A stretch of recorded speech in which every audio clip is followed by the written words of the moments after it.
हरे कृष्णा कृष्णा कृष्णा हरे हरे, हरे राम राम राम हरे हरे। नमो विष्णुपादाय कृष्णपृष्ठाय भूतले श्रीमते भक्तिवेदांत स्वामी नित्यनामने। नमस्ते सारस्वतदेवे गौरवाणी प्रचारणे निर्विशेष शून्यवादी पाश्चात्य देशतारिणे।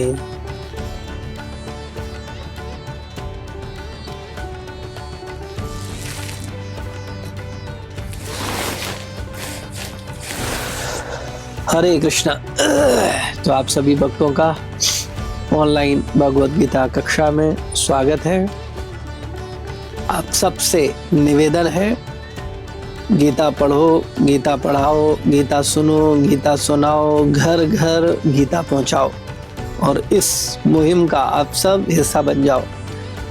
तो आप लोग जितने गंभीर लोग हैं, हम देख रहे हैं, वो लगभग 1.5-2 साल होने वाला है और बहुत ही गंभीरता पूर्वक आप लोग श्रवण कर रहे हैं और श्रवण करते ही नहीं हैं, अपने साथ अन्यों का कल्याण करने के लिए उनको भी आमंत्रित करते हैं, उनको भी फोन करते हैं, उनको भी बुलाते हैं कि आप आइए, हम और आप मिल करके एक एक श्लोक समझते हैं और अपने मानव जीवन को धन्य करते हैं, कल्याण मार्ग पर आगे बढ़ाते हैं। तो जो लोग ऐसा कर रहे हैं वो विशेष गुरु परंपरा और कृष्ण के कृपा पात्र हैं, क्योंकि बिना ठाकुर जी की कृपा के, बिना गुरु की कृपा के कोई व्यक्ति प्रचार में सफल तो बहुत दूर की बात रही, प्रयास भी शुरू नहीं होंगे, उसको प्रचार नहीं करेगा। वो सब कुछ करेगा वो जो, क्योंकि प्रचार करना बिना कृपा के संभव नहीं है और वो तभी कर सकता है प्रचार जब उस पर भगवान और गुरु की विशेष कृपा हो। अदरवाइज और सब कुछ कर लेगा, ये प्रचार संभव नहीं है। लोगों को भगवान की चेतना में लगाना ये संभव नहीं है। लेकिन जो प्रेमी भक्त है, जो द्वेषी नहीं है, वो इसको बड़े उत्साह के साथ करते हैं और बड़े गंभीरता पूर्वक भगवान की शिक्षाओं को जन जन तक पहुंचाते हैं। तो आप में से जो लोग ऐसा कार्य कर रहे हैं गंभीरता पूर्वक, वो बधाई के पात्र हैं। और आप सबसे निवेदन है, कृपया इसको और गंभीरता से करें, जिससे अधिक से अधिक लोगों को आध्यात्मिक चेतना दी जा सके।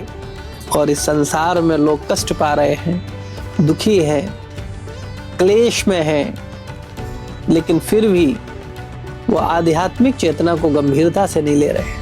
वो केवल उन्हीं उलझनों में, उन्हीं क्लेश में, उन्हीं पारिवारिक आसक्तियों में, उन्हीं पारिवारिक आर्थिक उलझनों में खपाए पड़े हैं अपने को, और आनंद का मौका दे रहे हैं गुरु और कृष्ण, लेकिन वो बड़े भाग्यवान जीव नहीं हैं, इसलिए वो उसे स्वीकार नहीं कर रहे हैं। लेकिन जो भाग्यवान है, और साधारण भाग्यवान नहीं, ब्रह्मांड ब्रह्मते कौन भाग्यवान जीव, गुरु कृष्ण प्रसादे पाए भक्ति लता बीज। तो वो बड़े भाग्यशाली लोग हैं जिन पर गुरु और कृष्ण की कृपा है। तो ऐसे भाग्यशाली जीव प्रचार को गंभीरता से लेते हैं और वो प्रत्येक जीव को गुरु और कृष्ण की सेवा में लगाते हैं। तो आप सबसे निवेदन है, कृपया प्रचार को गंभीरता से लें। तो आज का श्लोक 67 श्लोक है, जो कि बहुत ही महत्वपूर्ण है। कैसे व्यक्ति का पतन होता है, इस पे चर्चा चल रही है। पहले चर्चा चली थी कैसे कल्याण होगा, और अब पिछले संडे और इसमें चर्चा चल रही है कैसे व्यक्ति का पतन हो जाता है, कैसे व्यक्ति भक्ति में आकर के नष्ट हो जाता है, उसकी बुद्धि नष्ट हो जाती है, कैसे होता है ये, इस पे चर्चा चल रही है। तो आप लोग हमारे साथ साथ बोलिए, इंद्रियाणाम हि चरताम यन्मनो अनुविधीयते तदस्य हरित प्रज्ञा वायुर्नावमिम्भाम्भसि इंद्रियाणाम ही चरताम यन्मनो अनुविधीयते तदस्य हरिति प्रज्ञाम वायुर्नावमीवाम्भसि। शब्दार्थ, इंद्रियाणाम इंद्रियों के ही विचरण करते हुए, यत जिसके साथ, मन अनुविधीयते निरंतर लगा रहता है, तथा वह अस्य इसकी हरंती हर लेती है, प्रज्ञाम बुद्धि को, वायु नावम नाव को, इव जैसे, आम्भसी जल में। इस श्लोक का तात्पर्य, अर्थ और तात्पर्य श्रील प्रभुपाद जी के द्वारा। श्रील प्रभुपाद की जय। जिस प्रकार पानी में तैरती नाव को प्रचंड वायु दूर बहा ले जाती है, उसी प्रकार विचरणशील इंद्रियों में से कोई एक जिस पर मन निरंतर लगा रहता है, मनुष्य की बुद्धि का हर लेती है, हरण कर लेती है, मनुष्य की बुद्धि को हर लेती है। तात्पर्य, यदि समस्त इंद्रियां भगवान की सेवा में न लगी रहें और यदि इनमें से एक भी अपनी इंद्रिय तृप्ति में लगी है, तो वह भक्त को दिव्य प्रगति पथ से विपथ कर सकती है, जैसा कि महाराज अम्बरीश के जीवन में बताया गया है। समस्त इंद्रियों को कृष्ण भावनामृत में लगा रहना चाहिए, क्योंकि मन को वश में करने की यही सही एवं सरल विधि है। इससे पहले के श्लोक में हम लोग चर्चा किए थे पिछले रविवार को, जिसमें वर्णन आया था, भगवान बता रहे थे, जो कृष्ण भावनामृत में परमेश्वर से संबंधित नहीं है, उसकी न तो बुद्धि दिव्य होती है और न ही मन स्थिर होता है, और जिसके बिना शांति की कोई संभावना नहीं है, और शांति के बिना सुख हो भी कैसे सकता है। तो यहाँ बताया जा रहा है कि बुद्धि नहीं है लोगों के पास, लेकिन वो मानते नहीं है कि मेरे पास बुद्धि नहीं है, सोचते हैं बहुत बड़ी बुद्धि है उनके पास। लेकिन भगवान क्या कह रहे हैं, जो परमेश्वर से संबंधित नहीं है उसका बुद्धि स्थिर नहीं है। और जिस प्रकार पानी में तैरती नाव को प्रचंड वायु दूर बहा ले जाती है, उसी प्रकार विचरणशील इंद्रियों में से कोई एक जिस पर मन निरंतर लगा रहता है, मनुष्य की बुद्धि को हर लेती है। तो हम लोगों को विचार करना चाहिए कि यहां चर्चा चल रही है समस्त इंद्रियां भगवान की सेवा में लगी हों। अगर एक इंद्रिय, 5 ज्ञान इंद्रियों में एक इंद्रिय भी अगर भगवान की सेवा से विमुख है, तो उसकी दुर्गति हो सकती है।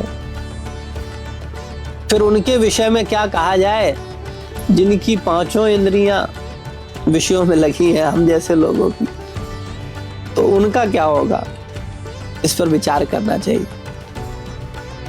यहां भगवान सावधान कर रहे हैं कि हमें समस्त इंद्रियों से भगवान की सेवा करनी है। गुरुजनों के निर्देशन में भगवान को संतुष्ट करना है, भगवान की इंद्रियों को संतुष्ट करना है, अपनी समस्त इंद्रियों को भगवान की सेवा में लगाकर। और कोई साधक ऐसा कर रहा है और अगर उसकी एक इंद्रिय विषय में लग गई, तो वही उसकी अधोगति करवा देती है, यानी अपने पद से च्युत करा देती है।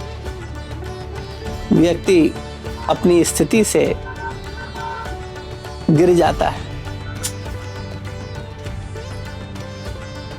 तो बहुत सावधान रहने की बात है, जो वास्तव में भक्ति को गंभीरता से करना चाह रहा है, जो सच में भगवान को प्राप्त करना चाह रहा है। हालांकि आप कहेंगे हम तो गीता का सत्संग सुनने आए थे, हमको हमारा कोई जीवन का लक्ष्य भगवत प्राप्ति तो नहीं है, मेरे एजेंडे में ये भगवान की प्राप्ति नहीं है। हमने ये मानव शरीर लिया है धन कमाने के लिए, घर बनाने के लिए, बच्चों को संतुष्ट करने के लिए, पत्नी और बच्चों की इंद्रियों को संतुष्ट करने के लिए। मेरा तो मानव जीवन का एकमात्र उद्देश्य ही ये है और हम इसको बड़ी ईमानदारी के साथ निभा रहे हैं। हाँ, दिखावा जरूर करते हैं कि भगवान की सेवा कर रहे हैं, भगवान को संतुष्ट कर रहे हैं, लेकिन अल्टीमेट उद्देश्य तो अपनी और अपने परिवार की इंद्रिय तृप्ति करना ही मेरे जीवन का मूल लक्ष्य है। लेकिन मनुष्य शरीर प्राप्त करके अगर हमने कृष्ण को प्रसन्न करने का, कृष्ण को प्राप्त करने का, कृष्ण प्रेम प्राप्त करने का, कृष्ण भावनामृत को प्राप्त करने का प्रयास नहीं किया, तो ये जो मनुष्य शरीर जो कि 10, 20, 30 साल के लिए है, ये बेकार चला जाएगा। दुर्लभम मानुषम जन्म, ये मानव जन्म बड़ा दुर्लभ है। बड़े भाग मानुष तन पावा। ये कुत्ते बिल्लियों की तरह जीवन जीने के लिए नहीं है। कुत्ते और बिल्ली केवल अपने शरीर यानी अपनी इंद्रियों को तुष्ट करने में लगे रहते हैं और अपनी संतानों की इंद्रियों को तृप्त करने में लगे रहते हैं। तो 2 प्रकार की जीवात्माएं हैं इस संसार में। एक वो जीवात्माएं हैं जो भगवान, गुरु और साधु संतों को, वैष्णवों को संतुष्ट करने में लगी हैं, और एक दूसरी जीवात्माएं हैं जो अपनी निज इंद्री और अपने बच्चों, संतान की इंद्रिय तृप्ति को पूरा करने में लगी हुई हैं, अपने सांसारिक निज जनों की इंद्रिय तृप्ति करने में लगी हुई हैं। कलयुग के प्रभाव के कारण आज वर्तमान समय में 99% लोग अपने शरीर यानी अपनी इंद्रिय तृप्ति और अपनों की इंद्रिय तृप्ति में लगे हुए हैं। 1% विशेष गुरु कृपा पात्र हैं जो गुरु और कृष्ण को प्रसन्न करने का प्रयास कर रहे हैं। वो कृष्ण की इंद्रियों को संतुष्ट करने का प्रयास कर रहे हैं और ऐसे लोगों को शांति प्राप्त होती है। उनकी बुद्धि दिव्य होती है, यानी उनके पास बुद्धि होती है, और बकाया 99% लोगों के पास बुद्धि ही नहीं है। हालांकि आप कहेंगे अच्छा बुद्धि नहीं है तो इतने बड़े बड़े होटल 5 स्टार बन रहे हैं, पूरी दुनिया में बड़ी बड़ी बिल्डिंगें बन रही हैं, बड़े बड़े शहर बसाए जा रहे हैं, लेकिन सारी योजनाएं केवल इंद्रिय तृप्ति के लिए है। भगवान की इंद्रिय तृप्ति के लिए नहीं है। तो ये बुद्धि तो है उनके पास, लेकिन भौतिक बुद्धि है। आप सबके पास बुद्धि है। जब हम आपके पास बुद्धि नहीं है बोलते हैं तो आप ऐसा मत सोचना कि आप पागल हो। नहीं, आप संसार के प्रकांड विद्वान हो, लेकिन संसारी बुद्धि है आपके पास, आध्यात्मिक बुद्धि नहीं है। और जैसे तैसे गुरु कृपा से, भक्तों की कृपा से, सत्संग से, शास्त्र से, साधु से, गुरु साधु शास्त्र की कृपा से आपको थोड़ी बहुत दिव्य बुद्धि मिलती है, तो उस बुद्धि से भी आप हाथ धो बैठते हो कुछ गलती करके। क्या गलती करके? तो इसकी चर्चा आज के श्लोक में है। भगवान क्या कह रहे हैं कि जब व्यक्ति का मन अपनी एक इंद्रिय में लगता है, कोई भी व्यक्ति अगर एक इंद्रिय पर निरंतर मन लगा रहता है तो उसकी बुद्धि हर लेती है। और उदाहरण दिया गया जैसे पानी पर तैरती नाव को प्रचंड वायु दूर बहा ले जाती है, दूर कर लेती है, उसी प्रकार विचरणशील इंद्रियों में से कोई एक इंद्रिय जिस पर मन निरंतर लगा रहता है, मनुष्य की दिव्य बुद्धि को, शब्दों पे ध्यान देना, मनुष्य की दिव्य बुद्धि को हर लेती है। और दिव्य बुद्धि ही बुद्धि है, बकाया बुद्धि ही नहीं है। अब ये गीता की भाषा की बात है, भगवान की भाषा की बात है, संसार की भाषा की बात नहीं है। संसार के लोग तो विद्रोह कर देंगे कि अरे ऐसे कैसे कह दिया, हमारे पास बुद्धि नहीं है। लेकिन भगवान की भाषा में, क्योंकि संसार का उद्देश्य अलग है और भगवान हमें जीवन का कोई और उद्देश्य बता रहे हैं।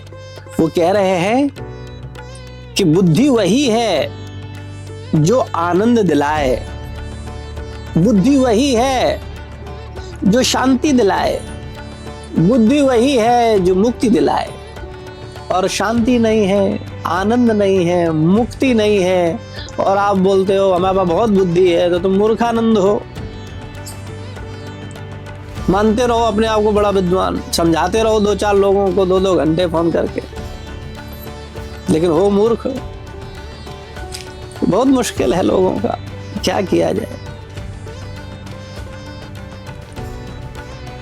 उदाहरण के लिए भरत महाराज पूर्ण समर्पित भक्त थे, चक्रवर्ती सम्राट थे, सब छोड़ करके चले गए जंगल में भगवान की आराधना करने के लिए। रानियां छोड़ दी, पुत्र पुत्रियां छोड़ दी, पूरा राजपाट छोड़ दिया, जंगल में चले गए। क्यों चले गए? भगवत प्रेम को प्राप्त करने के लिए, क्योंकि बुद्धि थी उनके पास। कौन सी बुद्धि थी? दिव्य बुद्धि थी, आध्यात्मिक बुद्धि थी, वास्तविक बुद्धि थी। और उस बुद्धि के, क्योंकि बुद्धि ही निर्णय देती है कि पकड़ो या छोड़ो, तो उनकी बुद्धि ने निर्णय दिया कि संसार तो छूटेगा ही छूटेगा, मृत्यु कभी भी होगी और ये सब संसार की चीजें छूट जाएंगी, और छूटेंगी नहीं, छीन ली जाएंगी, क्योंकि कोई छोड़ना नहीं चाहता। अगर आपसे पूछो, हमसे पूछा जाए कि भैया तुम ये सब छोड़ोगे, हम कहेंगे ना ना, हम कुछ नहीं छोड़ेंगे, हमको सब चाहिए। लेकिन मृत्यु क्या करेगी? सब छीन लेगी। तो उनकी दिव्य बुद्धि ने कहा कि जब सब छिन ही जाएगा तो छिनने का जो कष्ट होगा इससे बचा जाए, तो खुद ही छोड़ दिया जाए।